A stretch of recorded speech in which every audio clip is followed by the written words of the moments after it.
Alrighty. I'm gonna go ahead and just do this, baby. Right, 3, 2, 1.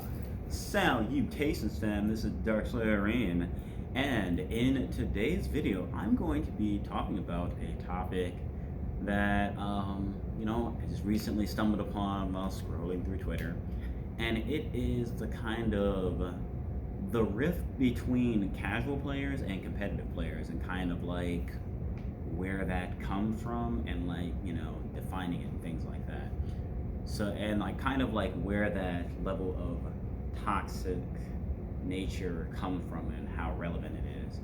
So, to kind of give my perspective on it, first off, I want to kind of define what a competitive player is versus a casual player, in my opinion. So, a casual player is a player who builds their deck without the intention of competing in tournaments or, competing against the meta decks. And there's levels to that. There are certain casual players who kind of have kind of this weird kind of elitist attitude where it's just, to these kind of players, and these are the kind of casual players that most people don't like interacting with. They're the people who, try to police how you play the game. And I think that ultimately, like when it comes to the toxic nature of things, it's when people are trying to police how others play the game. But it's those players who will look at you and then they'll criticize you for like playing a meta deck, or even if you're playing. And like these are the type of players who ultimately they apply arbitrary rules that are not actually there to kind of avoid, acknowledging, their own inability as players. These are the people that when they lose, they go, well, of course I lost. It's, because you were playing a meta deck. It's because you were playing back row. It's because you were playing hand traps. It's because you're playing, search cards. You're playing this, you're playing that, and blah, blah, blah, blah, blah. And just all these arbitrary, rules that have no bearing on the actual rules of the game.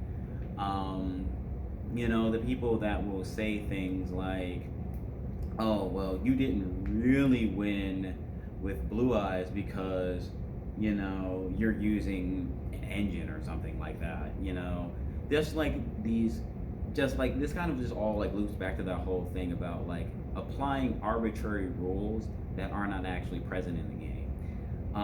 And that's where I feel like the toxic kind of interaction comes from, like the more casual players. But it's like, in my experience, like I haven't actually interacted with that many people like that. I can probably count on my fingers the number of people I've interacted with that are like that at actual events, like when I go to events in person. My experience, going to events has always been like overwhelmingly positive.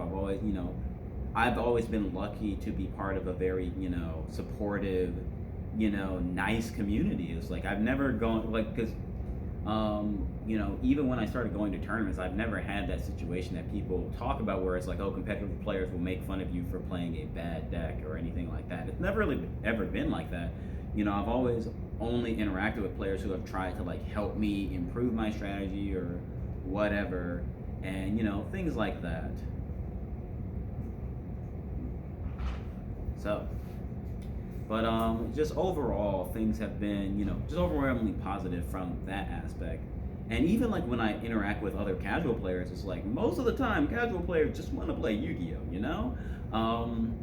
and I think a lot of that comes from the fact that it's just like I have a very large background as a casual player myself, so I think that may have something to do with it, that it's just like I never really forgot my roots. So it's just like if someone wants to play, their,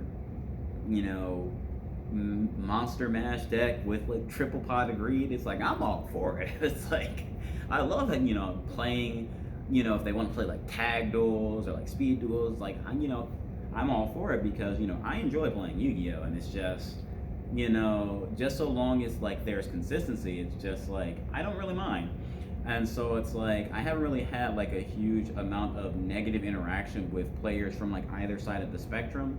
And the negativity that I do encounter has almost exclusively been, people I interact with online playing the game. So it's like if I'm playing on like Dueling Book or something and I play a meta deck, those are the people who will be like, oh yeah, you're just one of the meta sheep and blah blah blah blah blah. Or it's just like, oh, why are you playing bad decks? Your deck trash and blah blah blah blah blah. Those type of situations have only ever happened to me like online and things of that nature. So it's just I don't really feel as though it's really that big of an issue in the actual physical like person to person interaction, because it's like in my experience people are just not really like that IRL. It's like sure people will trash talk online and things like that, but it's just like keyboard warriors have always been a thing, but it never really extends past the keyboard. Yeah. So when I seen like other people's like analysis and what they think of casual players versus competitive players and like where the toxic nature of things are, and it really does just kind of go back to that whole like policing how other people want to play, where it's just like let's say you have like a group of fans, you play casually, but then someone who plays meta shows up and they just want to like they just want to play meta.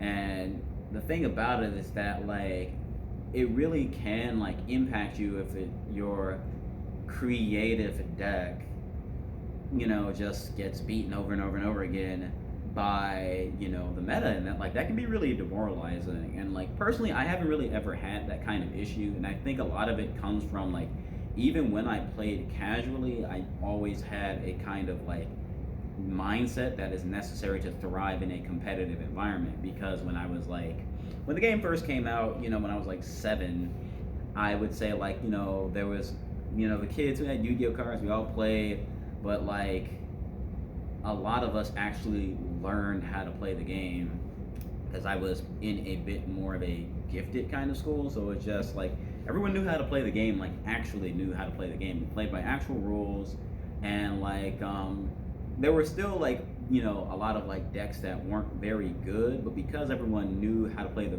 rules, and you had like the one kid who was the oldest out of all of us who introduced it to all of us, we saw what he did and we tried to emulate that with our strategies. And I remember like I had like starter deck Joey, and I got starter deck Pegasus, and I kind of like threw those together. And then like the oldest kid, he had blue eyes, so it's like he won most of the time because he just had the bigger monsters most of the time. But it was just like we did what we could, and instead of complaining about like the fact that our opponents are beating us, like we learned very quickly that doesn't actually get you anywhere. And so like we would practice with each other. Another thing that was really good for me was that like early on I asked a lot of questions. So it's like when I lost and I would lose repeatedly, I'd ask questions. I'd be like, man, why can't I win? And I was fortunate to have someone who would actually explain like, hey, this is bad because this is why. And like just that little nature of like, this is why this is good, this is why this might not be as good. Like understanding that like from pretty much the beginning of the time I was playing the game, even though I was playing like casual strategies like Red Eyes Black Dragon Turbo.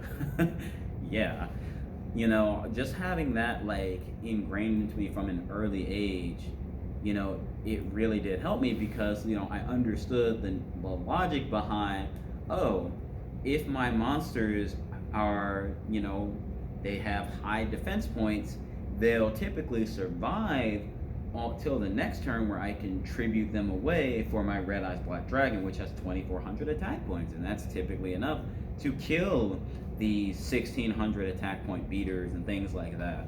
And so it's like, even though I was playing like a super casual strategy, it's just I understood how things work, and I think that was just something I carried with me even when I got older and I actually started going to tournaments and not just playing with the people at my school.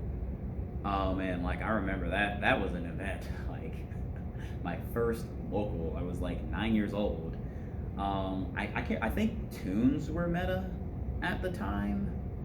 I think, I'm not sure, but I remember I had like a copy of Obelisk the Tormentor, and like, you know, playing at school. It's like we didn't know what fate cards were. We didn't know any of that stuff.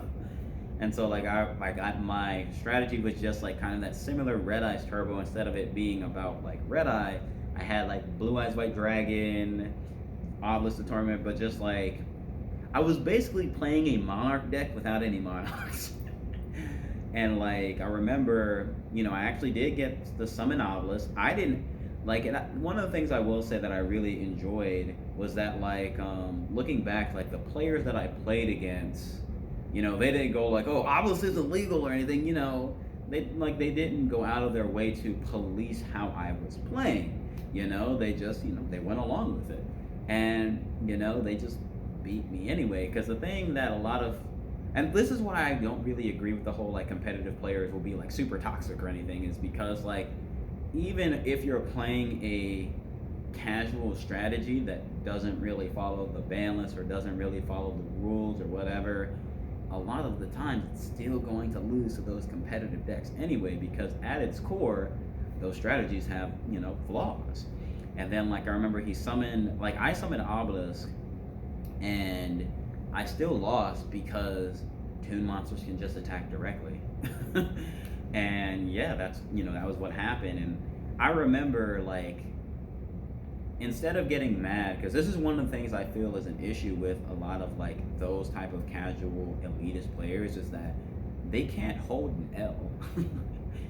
When they lose, they blame everything but themselves, and they don't want to learn from anything. And I remember like after that day, I remember like my dad like really picked on me about it, because I remember like prior to that moment, like I didn't lose duels. Like after that like one upperclassman that I had, like once he like graduated and he gave me his Blue Eyes White Dragon, like from that point I didn't lose at Yu-Gi-Oh. Doesn't matter who I played against, I always won.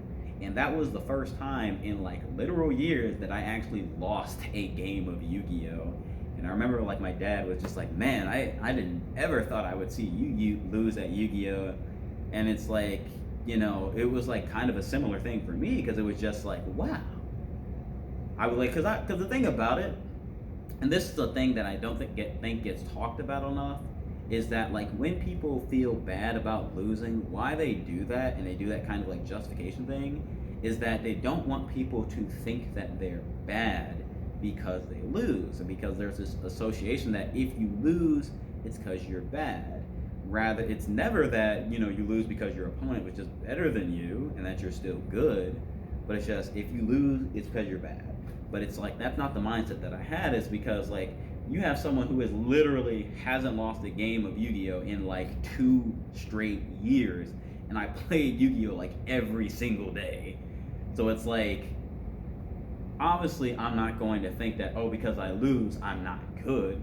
My thought was just like, wow, these players are amazing. I've never seen anyone who was that good at Yu-Gi-Oh. And it motivated me really, really hard, and it made me like completely reevaluate how I looked at the game. And it made me really happy to know that there were still places to go up in the game of Yu-Gi-Oh. So that was something that I loved about it. And like yeah. And then looking at say, I think that was pretty much, like that experience. But to summarize, I think the issue with like the casual versus competitive, where the toxicity comes from is that mindset that if you lose, it's because you're bad, and that kind of negative stigma that surrounds losing, and how people really trash on people if they lose. And they don't ever acknowledge that you don't always lose because you're bad. Sometimes you lose because the other player was really, really good. And it's like, and it's just this idea that just because something isn't meta doesn't automatically mean it's bad. It's just like, for something to be meta, you know, it just has to be like popular and good. And you know, just because something isn't meta, that doesn't mean it's bad. Just because someone's playing different than you doesn't mean that's a bad thing. So it's like, don't police how other people play, and don't like try to like trash on people if they aren't winning all the time. You know, because sometimes it's like, yeah, it's like your deck is really good, it's very ingenuitive, but it's just the other player is just a better player than you. Because, you know, let's say, you know, Sky Striker Orcus, Salamangreat, some Thunder Dragons, these were all like meta decks. I've beaten so many people who are playing meta decks, not because they're bad players, not because they're playing bad decks, but because I've literally been playing Yu-Gi-Oh since 2002. You know, I'm a skilled player, and even though I'm playing Blue Eyes, it's like I'm a skilled player, and I just know how to take advantage of things better than you, better than other players. And that's not to say I'm like the best player or anything, but it's like a lot of me being able to top comes from the fact that yes, my deck is good, even if it's not a meta deck, it's still a competitively viable deck. And then also the fact that I'm a skilled player. But yeah, that's going to be it for this discussion video. This has been Darkslayer Arim. Thank you very much for watching, and have a wonderful day.